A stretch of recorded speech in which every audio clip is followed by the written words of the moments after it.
7h49, il est venu nous le dire la semaine dernière sur France Bleu Gare Lozère. Yvan Lachaud s'est dit en marche vers la mairie de Nîmes et on en parle avec votre invité Jérôme Plédis et Jérôme Talon qui est référent de La République En Marche dans le Gard. Bonjour Jérôme Talon. Bonjour. Vous l'avez écouté Yvan Lachaud la semaine dernière sur France Bleu Gare Lozère? Pas en direct, en replay. Et alors, est-ce que le président de Nîmes Métropole pourrait être soutenu par La République En Marche pour les prochaines municipales? Est-ce que c'est envisageable? Est-ce que c'est envisagé? Envisagé, pas que je sache aujourd'hui. Envisageable, il faut rentrer dans certains critères. Je crois que La République En Marche vient de faire savoir qu'il y avait des critères à respecter pour pouvoir être candidat au municipal avec le soutien de La République En Marche. Donc c'est ces critères qu'il faudra respecter. Mais est-ce qu'il peut les respecter, Yvan Lachaud, ces critères? C'est à lui de le dire. Moi, il a dit qu'il aimait bien Emmanuel Macron. Il a dit qu'il trouvait qu'il prenait des mesures tout à fait intéressantes. Je pense et j'ose espérer que ça ne suffit pas d'aimer bien Emmanuel Macron pour avoir le soutien de La République En Marche pour être candidat à une élection. Je pense qu'il faut plus que ça. Il faut aussi montrer des gages non seulement de sérieux et d'engagement vis-à-vis de La République En Marche. Donc c'est tout un travail qu'il faut mener. Donc Yvan Lachaud, j'ai bien entendu l'appel du pied. J'ai bien entendu aussi qu'il était candidat à la ville de Nîmes. C'est-à-dire avec ou sans le soutien de La République En Marche. Il sait que sans le soutien de La République En Marche, il a peu de chances de gagner, surtout si M. Fournier reste candidat.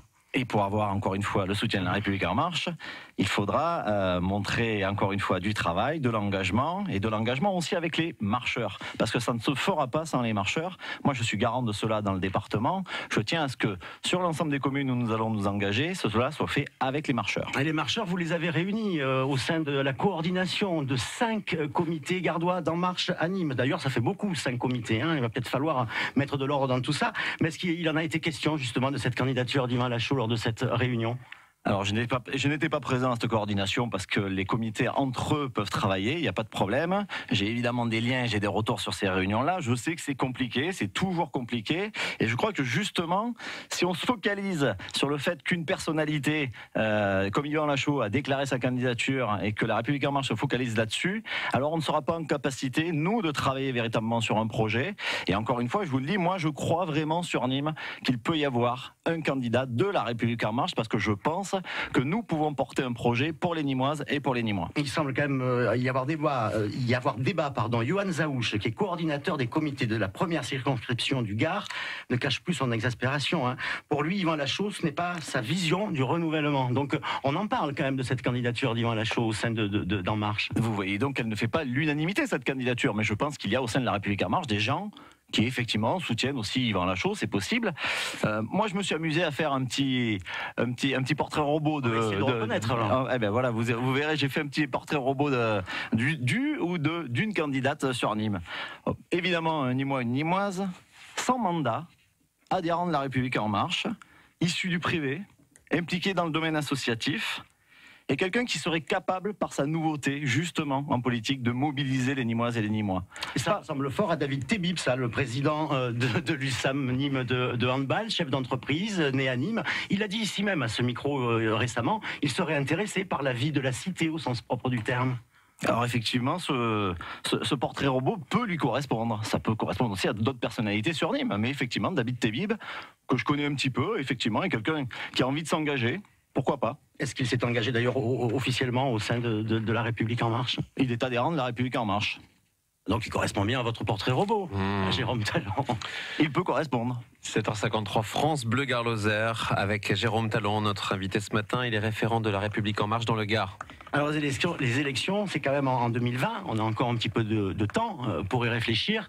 Parce qu'en attendant, les sondages du président Macron, ils sont quand même en berne. 28% selon le dernier sondage Opinionway qui a été publié hier. Cette chute, elle est inexorable ? Inexorable, évidemment que non. Je ne le souhaite pas ça. Bien évidemment, mais ce n'est pas possible tout simplement parce qu'on en est à 1 an et demi de mandat, que les réformes sont engagées, que évidemment les résultats tardent, évidemment. Je crois que le budget 2019 est un enjeu majeur pour la poursuite des réformes.